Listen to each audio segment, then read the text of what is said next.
Moi, je ne sais pas quand je vais mourir. 96 ans, je dis merci Henri Bonon, chez le l'homme, chaque jour, chaque minute, chaque seconde. Je dis merci. Je ne sais pas quand, mais aussi longtemps que je vivrai, je dirai ce que j'ai à dire pour qu'il sache ce qui s'est passé et avoir confiance. Aujourd'hui, dans Panim El Panim, on a l'honneur de recevoir un homme exceptionnel. Il s'appelle Arnold Volkovitch. Il va nous raconter ce qu'aucun enfant ne devrait jamais avoir à vivre. Son histoire d'enfant caché pendant la Shoah. Pour survivre, Arnold, il a dû changer de nom, se cacher dans des monastères, apprendre une autre identité. Et ce qui rend son témoignage encore plus bouleversant, c'est qu'il n'en a jamais parlé jusqu'à l'âge de 80 ans. Silence total, et puis un jour, il a décidé de briser ce silence. Depuis, il raconte inlassablement à tous ceux qui veulent comprendre ce qu'un jeune enfant juif a pu traverser pendant la Shoah. C'est la deuxième fois qu'il apparaît sur Torah Box. Sa première intervention, diffusée le jour de Yom HaShoah, vous avez profondément touché. Mais 20 minutes, c'était trop court, beaucoup trop court pour une vie aussi marquée. Pour des souvenirs aussi puissants et pour des miracles aussi nombreux. Il va tout nous raconter. Alors, on a décidé de l'inviter à nouveau dans ce format de Panim El Panim pour qu'il puisse tout nous raconter en détail. Alors c'est parti tout de suite avec Arnold Volkovitch.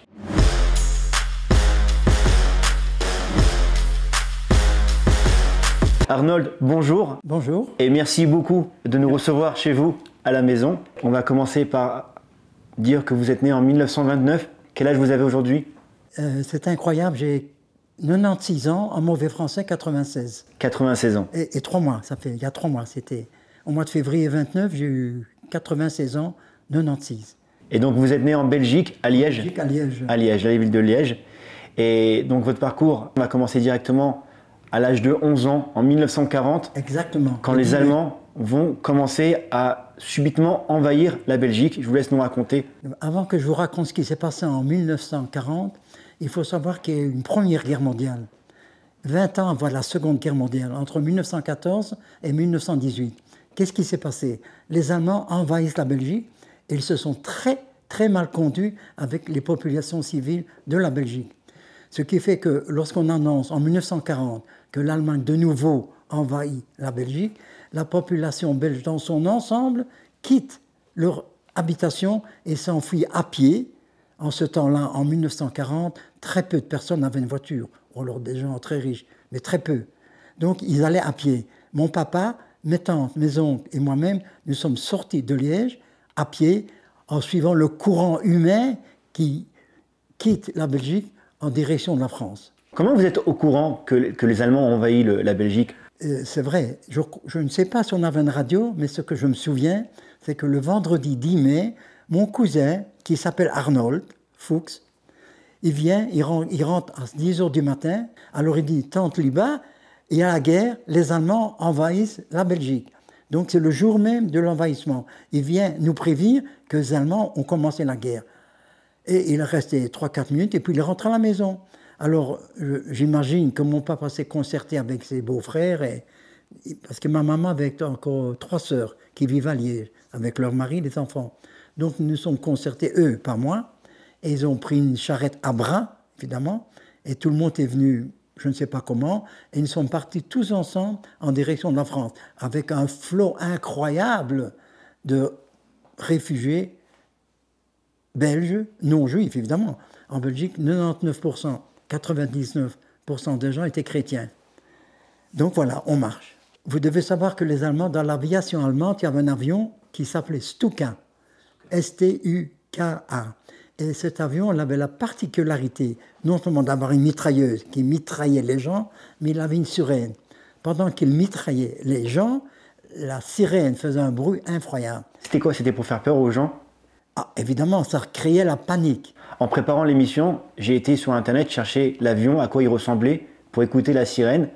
Et même si nous, en Israël, on est habitué à écouter des sirènes depuis longtemps, oui, mais cette sirène, elle fait terriblement peur. Absolument. Ça est vrai. Non seulement, il y avait la mitrailleuse qui marchait, on l'entendait. Nous sommes dans la chaussée bourrés de gens. J'entends, il y a une panique. Alors, à côté de... C'est une artère, c'est pas dans la ville, c'est dans un pré. Il y a à côté, attenant à la rue, à la chaussée, il y avait un pré. Je me suis couché sur le pré, c'était de l'herbe, couché comme ça. À côté de moi, s'est couché un autre monsieur, et à côté du monsieur, encore un autre monsieur. Alors les avions, c'est pas un hélicoptère, c'est un avion. Donc c'est des arrivages, ils viennent par vagues. J'entends la sirène et je me couche comme ça. Le monsieur à côté de moi fait la même chose et lui aussi. Alors, quand les avions nous ont quittés, je me lève. J'ai été étonné de voir que les deux messieurs, ou je ne sais pas si c'est un homme ou une femme, ne se sont pas relevés.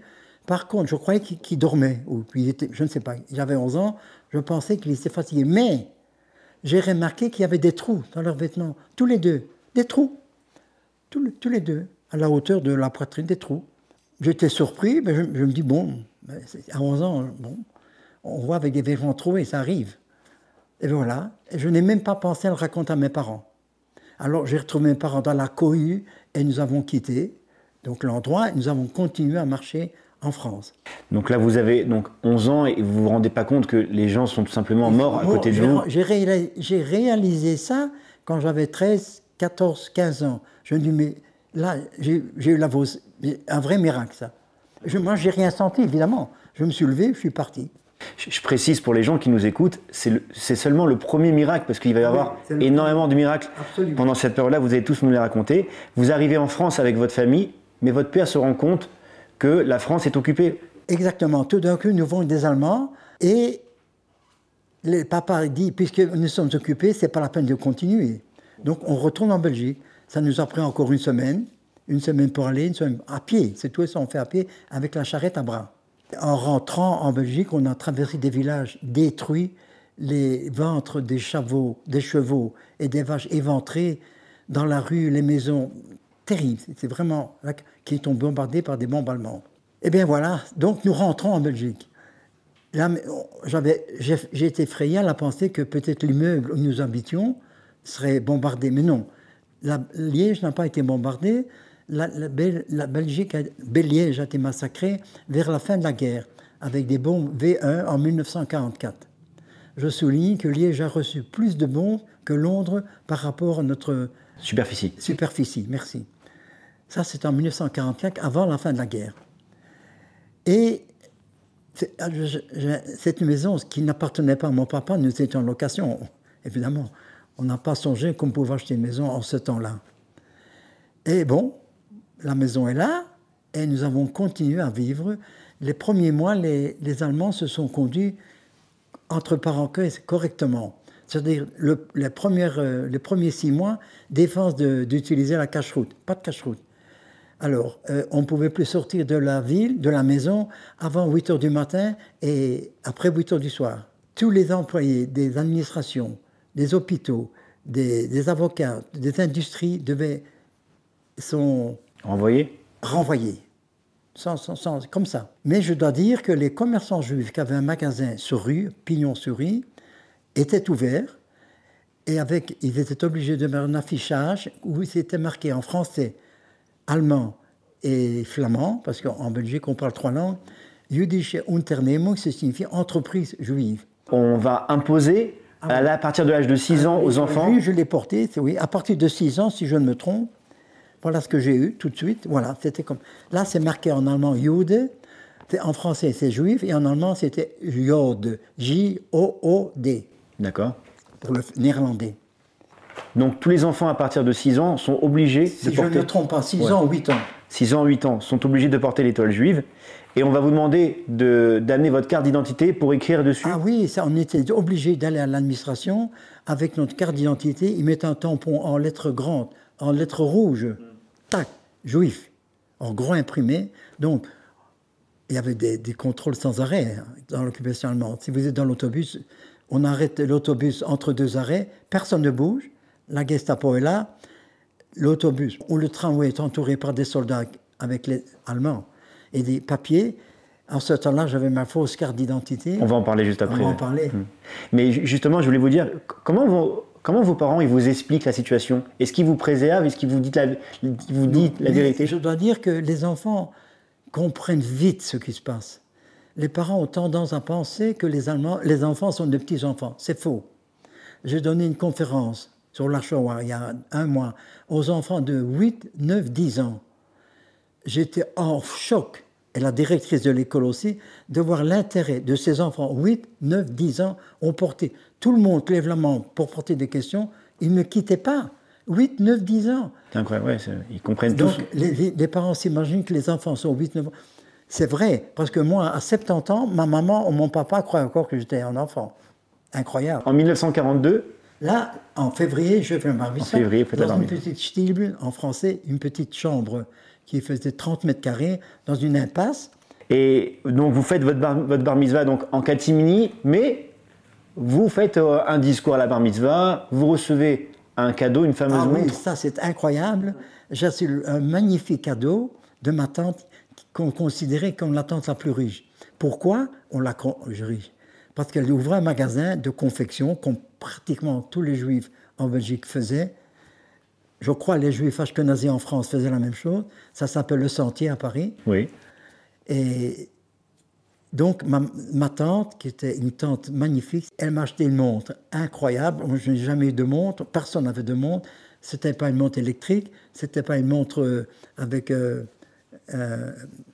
une batterie, c'est une montre mécanique, tout ce qu'il y a de plus simple, mais une montre. Mais une montre. Et là, je me souviens, à cette occasion, mon papa a engagé un professeur, un monsieur qui m'a appris la Torah.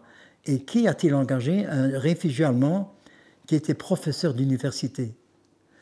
Alors ce monsieur-là, sans un sou, mon papa lui donnait, ça lui coûtait, je crois, si je ne me trompe pas, une journée de travail ou une semaine de travail pour le payer. Incroyable. Ah ben oui. Vous avez dit donc, on interdit aux juifs de manger cachère, mais vous, dans votre immeuble, au premier étage, il y a un shochet, donc un abattoir rituel juif. Il habitait au rez-de-chaussée. Au rez-de-chaussée, pardon. Et dans la cave, il faisait de la shrita. En cachette. Alors ma maman achetait les poules au marché, vivantes.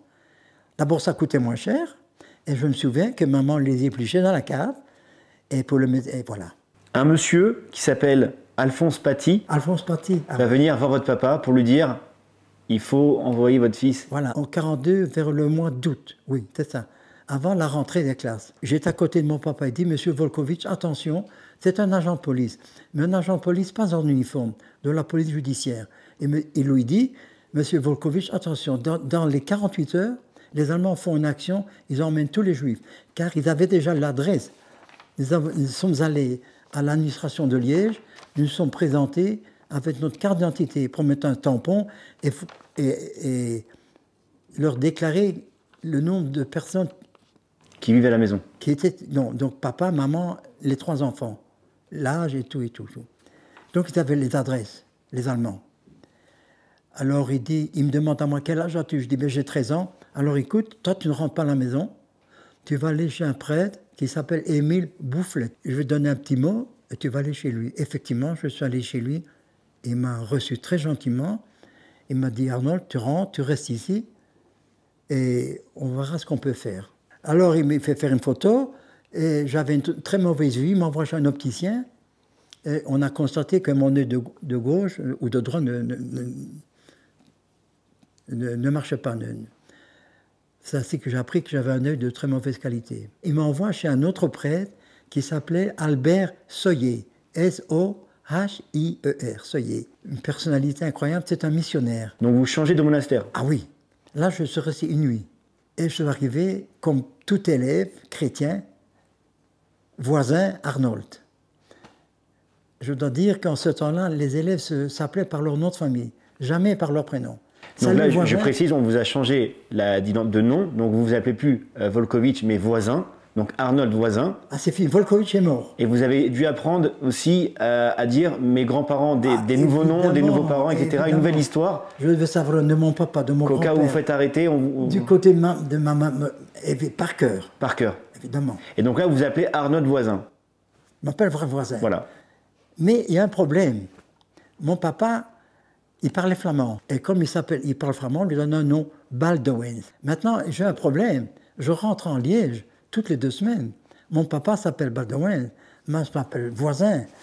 Alors on m'a dit, on va donner une autre carte d'identité. Je me suis donc promené 1 an avec carte d'identité Voisin Arnold et l'autre Baldwin Arnold. Si je suis au petit séminaire, alors je suis droitier. Je me marque ici. Je me dis, attention, tu t'appelles Voisin maintenant.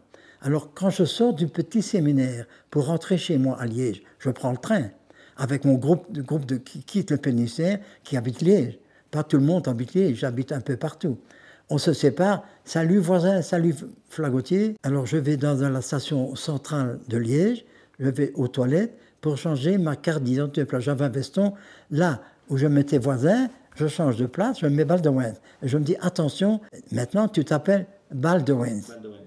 Et je devais savoir par cœur le nom exactement. Mon papa, mon grand-père, mon grand-mère des deux côtés. Je connaissais ça par cœur. J'aimerais, avant de continuer sur justement cette carte d'identité, ce fait que vous vous appelez voisin, le fait que vous ne portez plus l'étoile juive à ce moment-là, parce que, non. Évidemment, si vous appelez voisin, vous n'êtes pas censé être juif. Donc vous vivez dans ce monastère comme tous les enfants non juifs. C'est à 5 h du matin, on à 6 h pour aller à la messe. Et ça, c'est... Je faisais comme tout le monde. J'avais mon livre de prière en latin et en français. Je faisais comme tout le monde.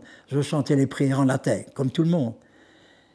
Je devais m'agenouiller. Et ça, c'était pour moi la chose la plus difficile. Parce que chez le juif, on ne s'agenouille pas. Sauf Yom Kippour, et encore, une fois. Ça dure 5 minutes. Et je me souviens, alors, c'est partout. On doit aller à la confesse.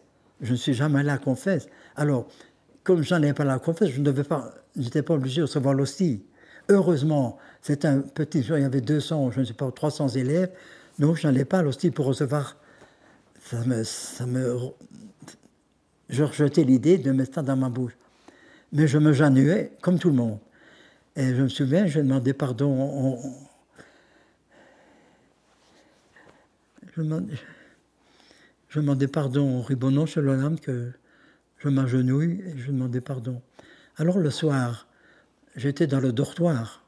C'était un hall immense. C'était pas des chambres en murs, c'était des chambres en violonote, en rideaux. C'était 4 murs de rideaux. Comme dans les hôpitaux.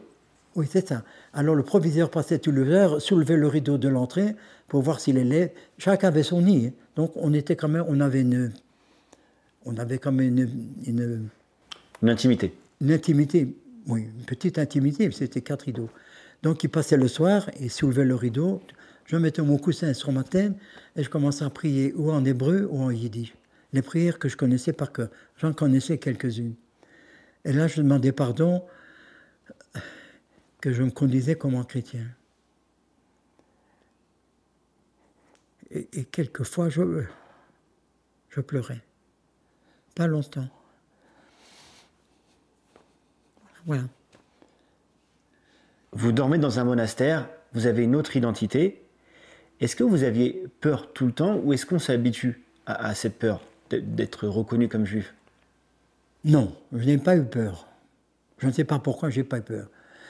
Je vais vous dire quelque chose qui est incroyable. En ce temps-là, au début, je m'appelais voisin. Pardon, que chez mes parents, Baldwin. Mais je n'utilisais qu'une carte d'identité à la fois, même quand j'avais les deux. Alors la première année, pour me réconforter, pour m'assurer que je suis bien chrétien, je m'adresse à un officier allemand. Je lui dis, pardon monsieur, il est quelle heure s'il vous plaît? En souris. Je lui dis, merci monsieur. Là, ça vous redonnait confiance? Ça m'a rassuré totalement. Et ça, j'ai été très fier de moi, j'ai fait ça très fier. Ce monastère, c'est un monastère externe, c'est-à-dire que vous rentrez souvent à la maison? Alors ça, c'est la seconde année. Voilà. Après 1 an du petit séminaire de Saint-Roch, donc mon a décidé que c'était dangereux d'aller avec 2 cartes d'identité. C'est évident. Alors on a supprimé le nom voisin, puisque mon papa s'appelait Baldwin. Donc on l'a supprimé, déchiré, mis au feu. Je m'appelle à partir de maintenant Baldwin. Et au bout d'1 an, donc, vous allez dans un autre monastère, celui de Jean Bosco, à Liège. Les enfants de Saint-Jean de Bosco. Saint-Jean de Bosco. Et là, c'est un établissement externe. Là, je logeais à la maison. Et tous les jours, je rentrais à pied. Mais ici, il s'est passé quelque chose d'incroyable. Je rentre à pied. Mais Liège, c'est la ville où je suis né. Il y a énormément de parcs. Alors, pour éviter d'être dans la rue, de peur que quelqu'un... Parce que quand même, il y a des gens qui m'ont connu sous le nom de Volkovich avec l'étoile jaune. Je rentrais par les parcs. Et j'étais assis à côté d'un étudiant. C'était un étudiant comme moi, chez les Saint-Jean de Bosco, et je l'aidais pour faire ses devoirs. Il était très gentil, évidemment, je l'aidais. Je savais que ses parents étaient des collaborateurs allemands. Et je pensais dans ma tête, c'est une invité incroyable. Si on m'attrape, il pourrait demander à son papa, et c'est mon ami. C'est mon copain, sauve-le. Mais c'est ridicule. Je n'ai jamais eu le besoin de lui demander, parce que c'était, bon, heureusement. Alors, je suis avec lui dans la rue, en rentrant chez moi. Et de loin, je vois un couple de garçons qui s'avancent vers moi, je le reconnais. Il était dans l'école où j'étais l'année précédente, il y a 3 mois. Mais lui me connaissait au nom de voisin. Il s'appelle Flagotier. Je lui dis, salut Flagotier. Il me dit, salut voisin. Il s'appelle, ben oui, je lui dis, on était voisins de classe. Ah, vous avez la répartie, heureusement. Ça, oui.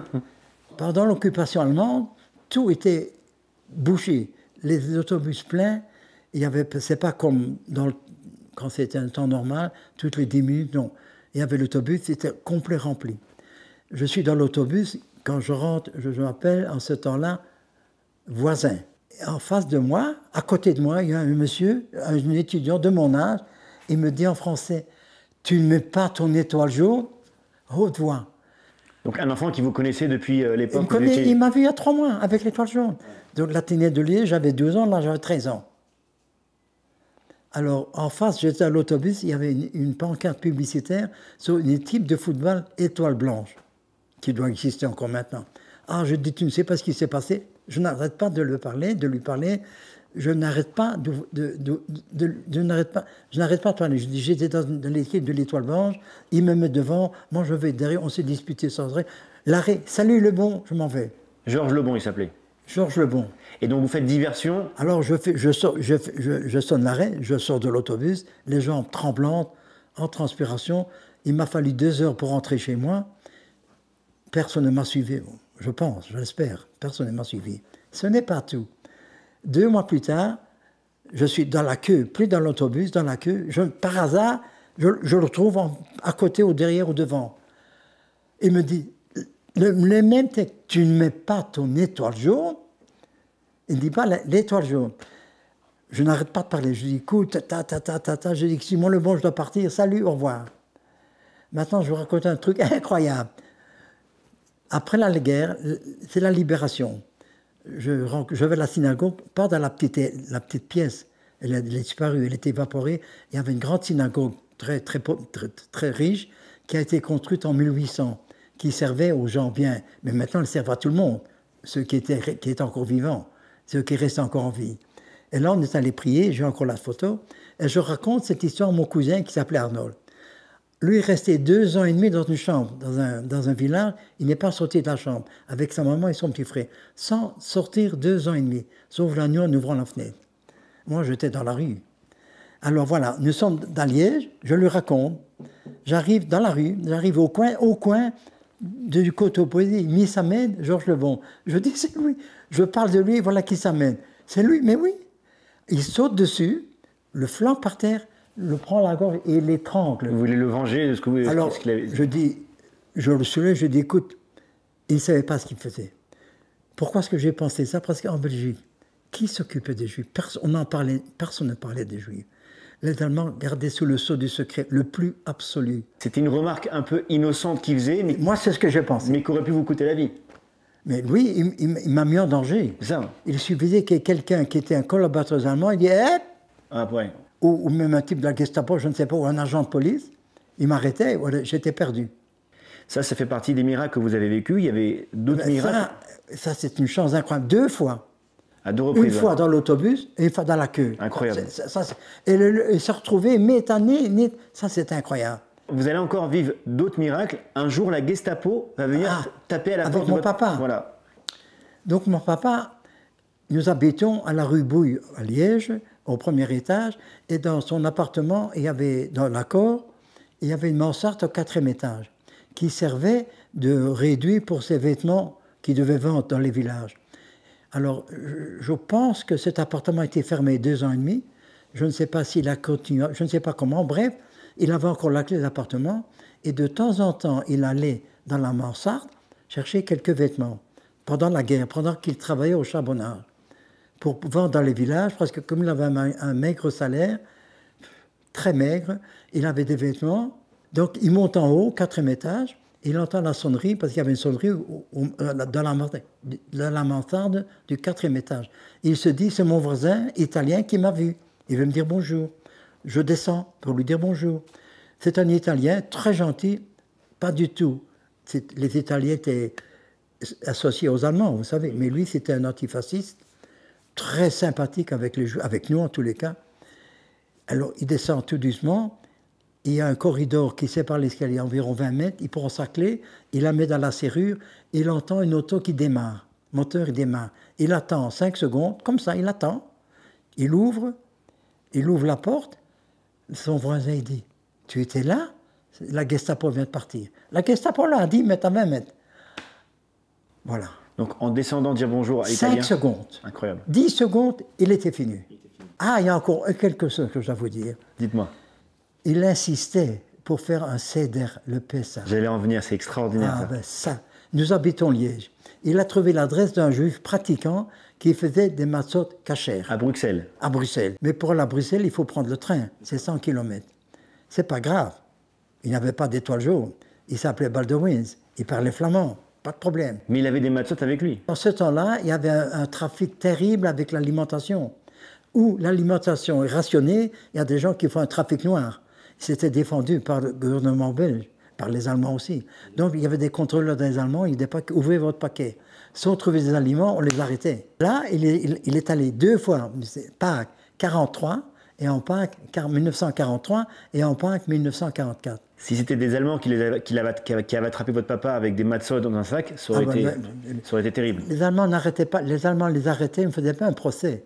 On les conduisait directement, transport, à Auschwitz. Comment ça se passait un soir de Seder pendant l'occupation? Nous étions, moi, qui avais 13 ans, une fois 14 ans, une fois 15 ans. Je disais les cachottes très doucement. Ma petite sœur et mon petit frère, mon papa et ma maman. Et ma maman rangeait le Seder avec un agneau, une pâte d'agneau, un œuf, de l'eau salée, comment ça doit être fait. Et comme il travaillait au charbonnage, il avait droit à un appartement qui appartenait au charbonnage. C'était une maison ouvrière qui avait le rez-de-chaussée. Nous habitons au premier étage, je ne me rappelle plus, oui. Mais c'est un petit appartement. C'était des petites pièces. Pour le palier, à côté, un autre ouvrier en bas, bon. Et on faisait le Seder tout doucement, les prières tout doucement. Et alors d'ouvrir la porte pour le... Elio Hanavi. Pour faire entrer Elio Hanavi pendant le Seder, on ouvre un petit peu la porte. Moi, j'allais ouvrir la porte tout doucement. Pendant le Hallel. S'il n'y avait personne, ouvrait. Il ouvrait le vin, il faisait la prière pour la reporter. Mais Arnold, on n'a pas peur de faire ça? Si. Et on le fait quand même? Si. Et on le fait quand même? Oui. Si on avait peur. Mais j'ouvrais la porte tout doucement pour voir s'il n'y avait personne. Alors justement, en 1944, pour les grandes vacances, Non, la grande vacance, ça, il faut le voir. Alors, j'avais pris l'habitude d'aller chez les gens qui cachaient ma petite sœur. C'est une ferme qui est dans un hameau. Pas un village, un hameau. Un hameau, c'est 5 villages, en tout et pour tout. Il y avait 4 vaches. Je connaissais les noms des vaches. Ma petite sœur, qui avait 10-12 ans, m'a appris à traire les vaches. Comme je restais là, c'est le seul endroit où j'ai mangé 3 fois par jour. Le propriétaire Marcel Borlé, c'est exact. C'était célibataire, il habitait avec sa maman, Caroline, et son papa, Ferdinand.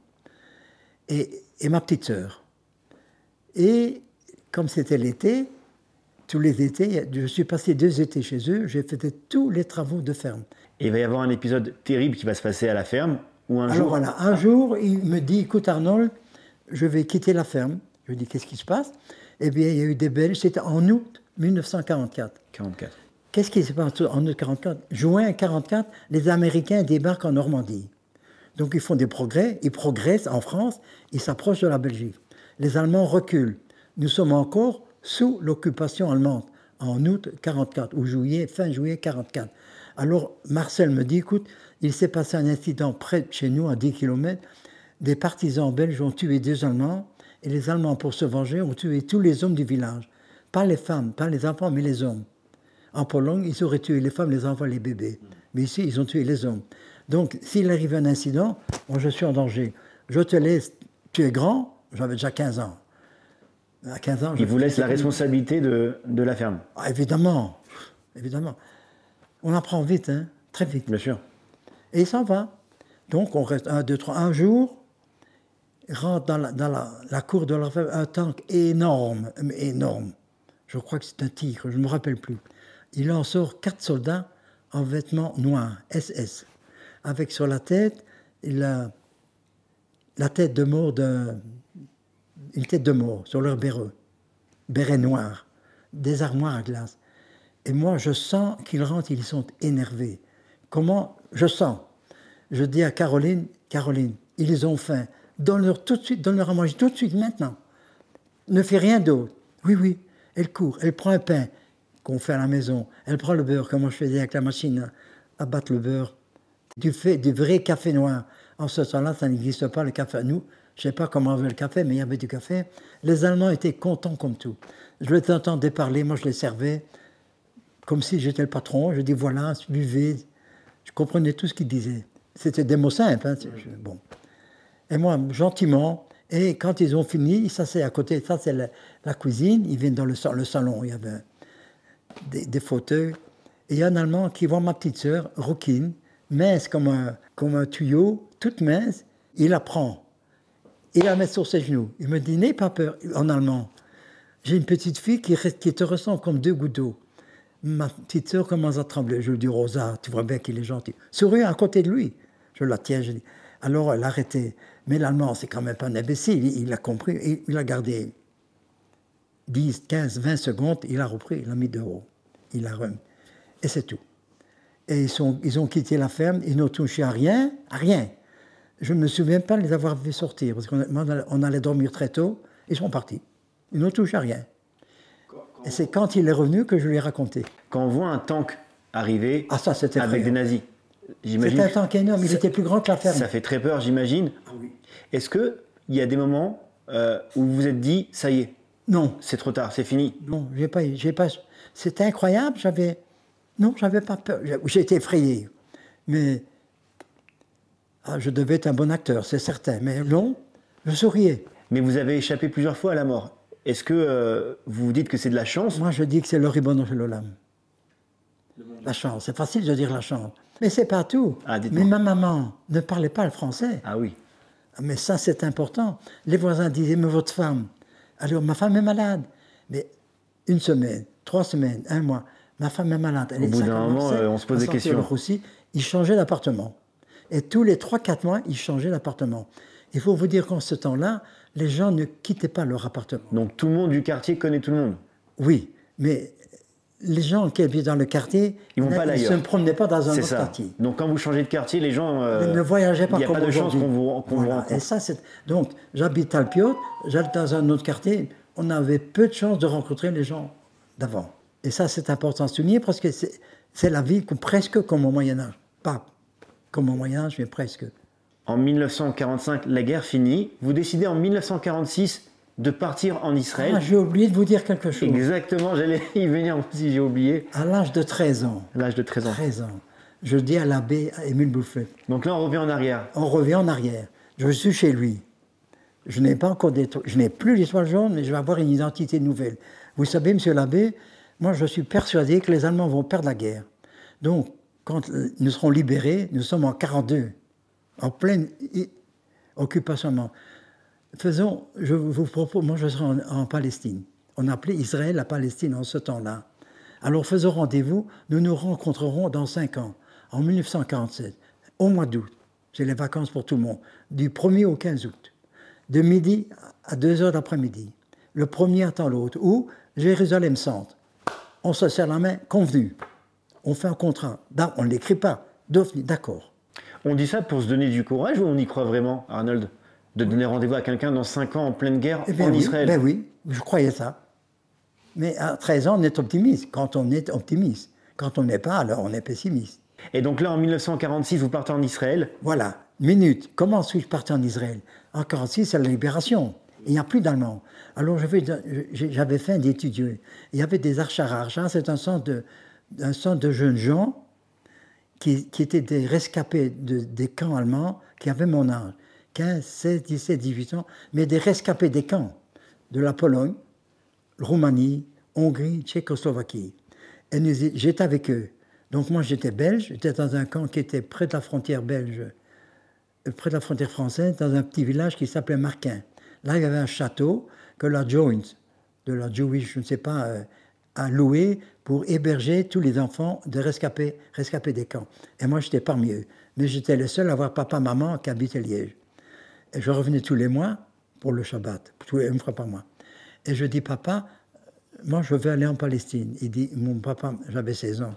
Il me dit en yiddish, mon fils, tu restes ici. Papa, je pars. Tu ne pars pas, tu ne pars nulle part. Je lui dis, je pars. Tu me pars. Et je suis parti. Sans autorisation, avec l'aide de la Jewish Brigade, la brigade juive. Vous savez ce que c'est? C'était des soldats israéliens qui étaient volontaires dans l'armée britannique. Ils avaient un insigne, l'étoile juive ici, bleu et blanc. Ils ont pris un camion, ils ont conduit à Anvers. Là-bas, on a pris un bateau, vous savez. Et nous sommes arrivés à travers Gibraltar, la Méditerranée. On arrive devant le port de Rafah. Les Britanniques nous accostent avec des canons. D'abord, ils tirent des canons. Le bateau est obligé d'arrêter en pleine mer, enfin à 30 km de Rafah. Ils montent sur le bateau, ils dirigent le bateau. On nous conduit à Rafah. Je suis amené dans un camp d'internement athlète. C'est de leur dernier camp où les Juifs illégaux sont internés. Après nous, on les emmène à Kafricine, l'île de Chypre. En Chypre. Vous allez ensuite partir chez votre tante. Vous avez une tante qui habite en Israël. Je suis en Israël contre l'avis de papa. L'autorisation de mon papa. Après 2 mois et demi, je sors et je donne comme adresse ma tante qui s'appelle Sarah Volkovitch, mais elle s'appelle Milman. Et je vais là-bas, là, ils me reçoivent très bien. Mais ils ont fait l'Alia avant la guerre, du coup en 1936 ou 1935. Pauvres, comme je l'ai rarement vu. Je sais ce que c'est être pauvre, je sais ce que c'est avoir faim. Je ressens que je mange leur tartine. Alors je dis, après 2 semaines, je dis, tante, je vais au kibbutz. Là, j'ai des amis, je m'étais fait des amis. Kvaretion, qui est un kibbutz à Jérusalem, je vais aller là-bas. Je vais au kibbutz, ils me reçoivent très bien, tout content de me voir. Et là, encore le même problème, les gens du kibbutz pensent, ben oui, j'ai 16 ans et demi. Mais moi, je n'ai plus 16 ans et demi. J'ai 50 ans. Alors, ils me font faire des travaux, mais je perds mon temps. Alors, j'ai dit, ça ne me convient pas. Donc, je me suis séparé très gentiment de mes copains. Je suis venu à Jérusalem. Là, Jérusalem, je me dis, où vais-je aller? Aller chez ma tante, ce n'est pas la peine. Ils ne sont pas dans manger. Où vais-je aller? Alors, je suis en train de réfléchir. Bien, encore, c'est un monsieur qui me dit en français, Arnold, qu'est-ce que tu fais ici? Je me retourne. Mais j'ai barré mon nom Arnold. Arnold, c'est un nom chrétien. Maintenant, d'après la Torah, je m'appelle Aaron. Aaron. Alors, depuis que je rentre en Israël, je m'appelle Aaron. Sur la carte d'identité palestinienne, c'est marqué Aaron Volkovitch. Qui est-ce qui m'appelle Aaron? Un monsieur qui me connaît de Belgique, qui connaît mon papa, maman. Il m'a vu il y a 6 mois en Belgique. Il est étonné de me voir. Mais qu'est-ce que tu fous en Belgique? Je t'ai vu il y a 6 mois. Alors, je lui dis, je cherche du travail. Il me dit, intelligent de sa part, il me dit, tu as faim? Je lui dis oui. Alors, il y a un restaurant nouveau, on s'assied, il mange. Moi, je mange en silence. Il me dit, t'as encore faim? Je dis oui. Il me dit, Arnold, j'ai trouvé une solution. Tu aimes étudier? Je dis oui, ce qui est vrai. Je vais te faire entrer dans un yeshiva. D'accord. Il me fait entrer dans un yeshiva. Là, je rencontre le Roche, le régent, le directeur de l'yeshiva. Yeshiva de Hebron? Oui, mais ça, je vous le dis après pourquoi. C'est la yeshiva la plus renommée d'Israël en ce temps-là. Mais ça, je l'ignorais. Et moi, j'étais un élève au niveau le plus bas. Alors, je dis au Roche Yeshiva, au directeur, je lui dis qui je suis, Aaron Ben Menaché Volkovitch, ma maman Berkovitch. Elle me dit, écoute, ici, ils sont 4 élèves dans une chambre. Toi, je te donne une chambre pour toi tout seul. Tu recevras 3 fois par jour à manger et je te donnerai un peu d'argent de poche. Pas beaucoup. Je ne me rappelle plus combien. Je ne me rappelle plus. Peut-être 50 shekels de l'argent d'aujourd'hui, ce qui est peu. Et voilà. J'étais heureux comme un roi, je mangeais. Et là, je me suis rappelé que j'ai rendez-vous avec l'abbé Boufflette. Nous sommes le 1er août 1947. Je vais au rendez-vous au centre de Jérusalem, Kikar Sion. Il faisait une chaleur terrible. Je ne savais pas en Belgique qu'il faisait si chaud au mois d'août. Vous y croyez vraiment qu'il va être là? Ben oui. C'est incroyable. Ben oui, parce que c'est très malin. On a fait 2 semaines. Parce que j'ai pris 2 semaines pour pouvoir un laps de temps. Parce qu'on ne peut pas faire rendez-vous un jour près quand on prend un rendez-vous 5 ans à l'avance. J'en ai 2 semaines de temps et pour les heures aussi. Et donc pendant 2 semaines, vous allez attendre le chercher? Tous les jours. Tous les jours. De midi, pardon, j'ai attendu 3 semaines. non pas de midi à 2, de midi à 15 heures, de midi à 3 heures. Il n'est pas venu. Vous êtes déçu? Ah oui. Alors, je ne savais pas ce qui s'est passé, évidemment. Je ne pouvais pas savoir. Je ne connaissais même pas son nom de téléphone. Et il n'y a plus de téléphone d'Israël en 1946. C'était inimaginable. C'est impensable. Ouais.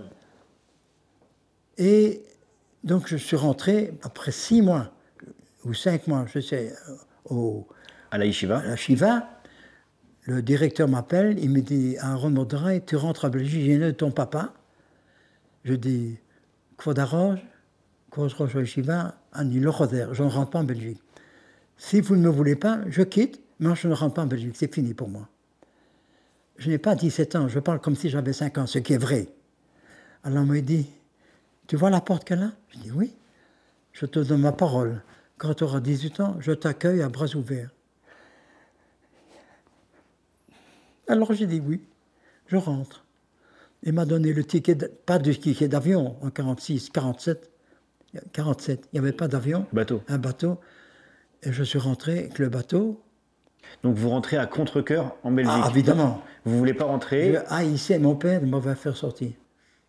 J'étais fermé. Kibbutz Av, respect pour ses parents, c'était sacré, surtout en ce temps-là. Encore maintenant. Bon. Et donc je rentre en Belgique. Je rentre en Belgique. Le premier jour que j'arrive à Liège, je dis à mon papa, je vais voir l'abbé, pourquoi il n'est pas venu? Parce que moi, je l'ai attendu 2 semaines, 3 semaines. Je connais Liège comme ma poche, je prends, j'arrive, je sors de la porte, les parents m'ouvrent, ils me reconnaissent. Arnold, comment tu vas? Je dis, où est l'abbé? Je ne dis pas bonjour, je dis, où est l'abbé? Ils me diront honte. Et là, ils m'ont dit, eh bien l'abbé, la Gestapo l'a attrapé et on l'a pendu. On l'a pendu. 15 jours avant l'arrivée des Américains, avec un écriteau où marqué en allemand « Ich bin ein Judenfreund », je suis un ami des Juifs. On l'a pendu comme ça. Comment est-ce que nous le savons? C'était un camp, pas seulement pour des Juifs, il y avait des Belges chrétiens aussi, de résistants, je ne sais pas, des rescapés. Et ils l'ont raconté aux parents de l'abbé. Et c'est comme ça, je sais, qui n'a pas pu venir. Voilà. Mais il serait certainement venu si jamais il était vivant. Je pense que oui. Je ne sais pas. Alors, même si vous en voulez beaucoup à votre papa, vous allez vous rendre compte que votre papa, il vous a tout simplement sauvé la vie. Absolument. Et là, j'ai réalisé pour comment. Donc, nous sommes en 47, je rentre en 47. La guerre de libération d'Israël, c'est en 48. Évidemment, je lis les journaux. Et je vois la photo de mes amis du kibbutz, photographiés. Écoutez bien, je les vois photographiés. Du kibbutz Kfar Etzion. Le kibbutz est un kibbutz éloigné de tout. Alors vos amis ont fait la guerre d'indépendance. C'était la guerre d'indépendance. Ils vont faire la guerre 1948. Et ils vont se faire attraper. Et, non, ils étaient dans le kibbutz. Mais le kibbutz, on a évacué avant les femmes et les enfants. Donc il n'y avait que les hommes. Si je serais en Israël, je serais là avec eux, puisque j'avais le même âge qu'eux. Donc je n'étais pas avec eux, j'étais en Belgique. Qu'est-ce que je vois? Leur village, avec leur zizi, leur pénis dans la bouche, comme je te vois. Et cette image a passé le tour du monde. Pour les humilier. Mais morts, il fallait les humilier. C'est terrible. Ça, c'est incroyable. Après cet épisode-là, vous êtes en Belgique, vous allez vous reconstruire petit à petit. Alors, oui. En travaillant. Vous avez une droiture impressionnante. Vous allez nous raconter votre travail, mais justement, j'aimerais citer 2 épisodes. Le premier, c'est à l'âge de 10 ans, vous avez trouvé un jour un collier en or. Oui, mais je sais. Mais ça, alors ça vous paraît simple, mais ça paraît. C'est sûr que c'est pas simple, oui, c'est extraordinaire. Ben oui, mais... Je vous laisse nous le raconter. Mais, écoutez, mon papa nous a élevés comme ça. Ne pas mentir. Ne pas mentir et être Pourquoi droit, et être honnête. J'ai travaillé à la Bourse de diamants ici, pendant 40 ans. Les diamantaires, c'est des gens très, très soucieux de chaque sou. Je les comprends, c'est un métier très difficile. Et je dis, mon papa, il mente comme il respire. Enfin, c'est une façon de parler. Alors on me dit, mon fils, tu veux dire ce que je t'ai appris. Alors ça leur a pris 1 mois pour comprendre ce que je dis. Je dirais, non, vous me posez la même question, je ne peux pas vous répondre, je ne veux pas vous répondre. Non pas que j'oublie, je ne vous réponds pas. Alors après 3 fois, ils ont compris, mais là, ça m'a fait une publicité incroyable. Et là, je n'étais pas le seul à être honnête, attention, je n'étais pas le seul. quelques-uns que je connais font comme moi aussi. Mais alors là, au moins, c'est très important de pouvoir parler, à faire avec un homme dont nous savons qu'il dit ce qu'il dit, c'est vrai. Ouf, on respire, c'est vrai. Voilà. Et un jour, vous allez trouver 18 000 $ à la bourse. Et qu'est-ce que vous allez en faire? Et voilà, la bourse, oui, ça c'est incroyable. Bon, alors... On fait quoi quand on trouve 18 000 $? Voilà, je trouve, il y avait la bourse de téléphone qui sont fermées, on les ouvre, les ferme. Alors, je devais aller au téléphone, j'ouvre le téléphone, je vois une sacoche, je vois une sacoche, j'ouvre avec la tirette, je vois plein de dollars. Alors j'attends le Castle Bitterron, l'office de la sécurité, je dis, écoute, regarde ce que j'ai trouvé. Elle dit, viens avec mon bureau, on va les compter pour ne pas qu'on dise après qu'il manque un machin. Il les compte, il y a 18 200, je ne sais plus combien, dollars, ici, salut, bon. Alors moi, et puis je vais travailler, alors je m'assieds où mon papa était, je dis, papa, écoute ce qui m'est arrivé, je lui raconte en yiddish, évidemment, il parlait mal le français. Et avec mes parents, je parlais yiddish, c'est plus facile, pour moi et pour lui. Tu viens, je vais trouver une somme de 18 000 $. Mais alors, il me dit, mais donne-le 4 000 Bitterron. Oui, mais c'est ce que j'ai fait. Alors il me dit, mais pourquoi tu me le racontes? C'est normal. Alors j'ai dit, oui, c'est vrai, il a raison. Mais parce que j'étais fier de lui raconter. Mais c'était pas la première fois. J'ai réalisé, il a raison, pourquoi est-ce que je lui raconte? Mais c'était pas la première fois. Là. Quand vous étiez enfant, à l'âge de 10 ans, vous avez trouvé un collier en or. C'est normal, mais j'étais dans la rue. J'ai trouvé un collier en or, et bien je l'ai porté au commissariat. Il m'a dit, comment tu t'appelles? Je dis, Arnold Volkovitch, tu habites rue Bouille, numéro 5. C'est là que j'habitais. Et je n'ai même pas à le raconter. Un mois après, on frappe à la porte un agent de police. Il dit à mon papa, eh bien, écoutez, vous avez un diplôme, un diplôme, je ne sais plus, que votre fils a porté un... Alors il me dit... A rapporté un collier en or. Il m'a dit, pourquoi? J'ai oublié. En 1952, vous avez 23 ans. Et vous allez vous marier avec une rescapée de la Shoah aussi. Exactement. Et je lui dis avant de se marier, je ne compte pas rester en Belgique, je vais aller en Israël. Et donc vous allez avoir 3 enfants. 3. Qui aujourd'hui sont âgés de... Ils sont mariés. Ma fille aînée, elle est psychologue, elle s'occupait des enfants difficiles. Mais elle m'a aussi dit, les enfants ne sont pas difficiles, ce sont les mamans qui sont difficiles. Ce qui est vrai. C'était quoi votre rapport à la religion après la Shoah? Eh bien voilà, il faut dire que j'ai toujours un sentiment profondément juif chez moi. Toujours, sans arrêt. Mais par contre, je roulais le Shabbat. Et je me disais, Arnold, tu roules le Shabbat. Chaque fois. Mais je le faisais. Au fond, j'étais religieux comme un juif sfaradi. Les sfaradis respectent la cacheroute, le Cap d'Anout. Ils font un kiddush tous les vendredis, mais après, ils allument la télé. Et bien, je faisais comme eux. Par contre, un ashkenazi, quand il devient non religieux, il est anti-religieux. Ça, j'ai ça en horreur. Parce qu'on peut ne pas être religieux, mais pourquoi être anti? Alors que si on est anti-religieux, c'est perdre sa relation avec son peuple, avec son existence. C'est ça qui fait la vie, c'est nos ancêtres. Parce que toutes les tribus... Écoutez, l'État grec, il y a 2500 ans, c'était un empire. Ça s'est écroulé sur 500 ans. L'État romain, moi je raffole de l'histoire, l'État romain, qui est un État romain, 500 ans, le petit peuple de juifs de rien du tout. L'État espagnol, dont on disait que le soleil ne se couchait pas sur ses ailes. L'État espagnol, incroyable. L'Angleterre, il y a 150 ans, c'était l'Empire, l'Amérique n'existait pas, Russie n'existait pas. L'Espagne, rien. Il y avait l'Angleterre, la flotte la plus puissante du monde. Entre parenthèses, qui a créé cet État? Un juif qui s'appelait Benjamin d'Israéli, dont les parents s'étaient faits chrétiens. Donc il est né chrétien. Et il était le chef du gouvernement de la reine Victoria. C'est lui qui a fondé l'Empire britannique pendant 45 ans. Mais après 100 ans, l'Empire britannique, un petit État de rien du tout. Alors, comment est-ce que vous pouvez comprendre? Et moi, j'étais au Yad Vashem, et il y a un officier de l'armée israélienne qui me dit, vous avez une kippa sur la tête, d'être religieux? Je dis oui. Comment est-ce que tu expliques être religieux quand on a tué 6 millions de juifs? Mais oui, je ne sais pas l'expliquer. Mais vous pouvez m'expliquer, vous, comment l'État hébreu existe après 2500 ans, que l'Empire grec s'est évanoui, l'Empire romain disparaît, l'Espagne disparue, l'Empire d'Angleterre, l'Espagne. Et il vous a répondu? Les Juifs Ils sont encore là avec 0,2% sur l'occupation du monde. On parle d'Israël. Vous pouvez m'expliquer ça, vous? Je ne peux pas comprendre. Je peux pas comprendre. Vous, expliquez-moi. Arnold, vous avez dit aujourd'hui vous avez 96 ans. Oui. D'ailleurs, on vous souhaite une longue vie jusqu'à 120 ans, une bonne santé. J'aimerais vous poser une question. Si vous aviez devant vous le petit Arnold de 11 ans, qu'est-ce que vous auriez envie de lui dire? À 11 ans, c'est difficile, mais à 13 ans, je veux lui dire quelque chose. Parce qu'à 13 ans, on a fait sa bar mitzvah. On a conscience qu'on est juif. On a conscience qu'il y a des actions à faire. On a conscience qu'on doit ne pas perdre le lien avec son père, son arrière-grand-père, son arrière-arrière-grand-père. J'ai découvert il n'y a pas longtemps que je suis la 6e génération de Ridouché Harim. Incroyable. Incroyable. J'ai l'arbre généalogique avec mon arrière-arrière-grand-père et j'ai découvert par hasard des gens qui descendent du même arrière-grand-père, 6 générations en parallèle avec moi. Ça, c'est incroyable. Et c'est de là que je suis fier. Et si ce petit Arnold, que vous étiez à l'âge de 13 ans, était devant vous maintenant, qu'est-ce que vous avez envie de lui dire?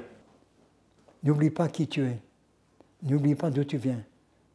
Et crois en Ribonon Shel Olam. Oui, c'est ce que je crois. De Emouna Shlema. Est-ce que parfois, vous vous demandez, est-ce que tout ça, c'est vraiment arrivé? Est-ce que ça vous arrive de dire, mais est-ce que c'est vraiment arrivé tout ça? Oui, non. Mais ce que je me demande souvent, comment est-ce que je suis encore vivant? Ça je ne comprends pas. Et ça je dis, je ne sais pas pourquoi ni comment, je ne sais pas comment je la chante, que la mitraille ne m'a pas touché, il m'a trouvé 2 personnes à côté de moi, qui sont mortes. Moi, je n'ai rien senti. Je comprends comment j'ai rencontré l'officier de police qui m'a dit « Monsieur Volkovitch, ne restez pas là, vous allez être pris ». Voilà, je ne comprends pas. Jusqu'à l'âge de 80 ans, vous n'aviez encore jamais raconté. Jamais. Pourquoi? Oui, c'est vrai. Jamais, parce que d'abord, personne ne m'a jamais rien demandé. Mais vos enfants, vos petits-enfants, vous ont jamais posé des questions? Non. Ma petite fille, elle a commencé à poser la question, celle qui a 40 ans maintenant, quand elle avait 13 ans ou 14 ans, quand elle a dû faire une histoire de ses parents et grands-parents. Alors je lui ai raconté en très court ce qui s'est passé. Mais ce qui s'est passé, c'est quand j'ai été invité, quand Yad Vashem m'a invité, non, ils sont venus chez moi avec l'éclairage adéquat, ils m'ont télévisé. Et là, ma petite fille, qui est actrice de cinéma, elle s'appelle Yael Etan, elle a demandé, grand-père, est-ce que je pourrais assister? Et là, c'est une personne en hébreu, qui m'a interviewé en hébreu. Elle a me posé des questions vraiment. Et elle pleurait. Et là, personne qui tournait, elle pleurait aussi. Pas la personne qui m'interrogeait.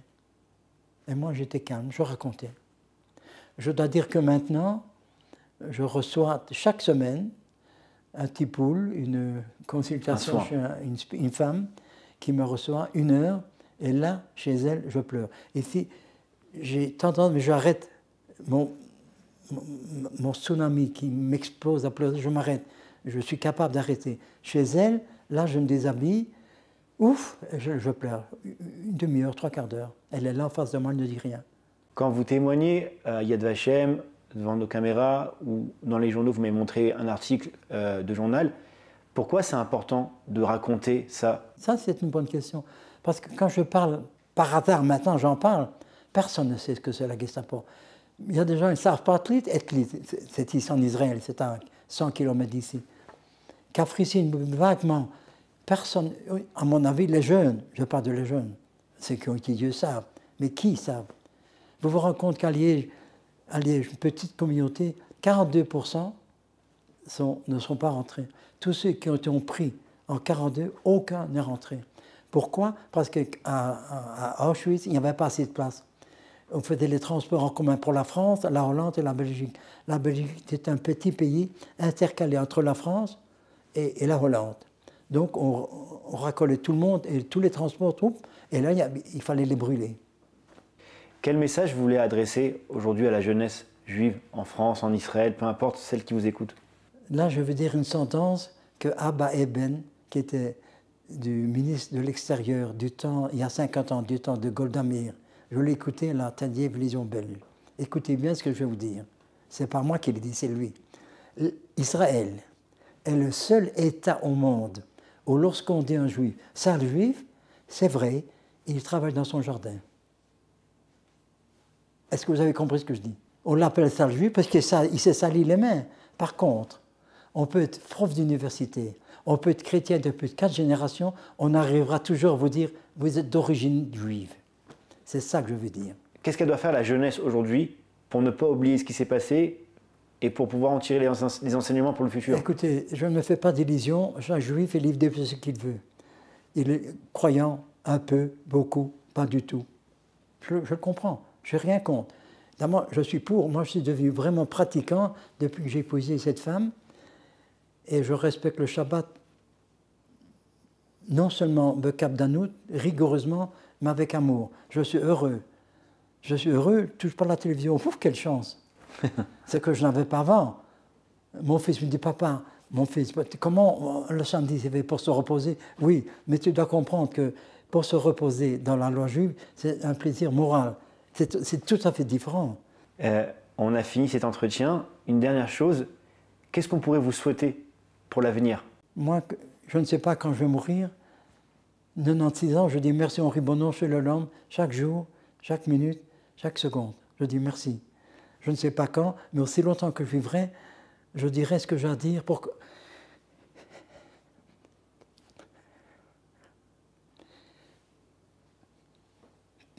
Une seconde, pour que je parle aux juifs, aux gens qui sont comme moi, même religieux, non religieux, qu'ils sachent ce qui s'est passé et avoir confiance.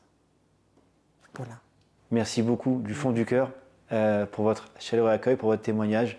On vous souhaite le meilleur, une très très bonne santé. Tada. Et à très bientôt. Voilà. On dit jamais 203, on vous a vu 2 fois sur Torah Box. On attend la 3e avec impatience. Merci beaucoup Arnold. Et moi. Merci à vous d'avoir suivi cette émission et on vous dit à bientôt sur Torah Box. Merci.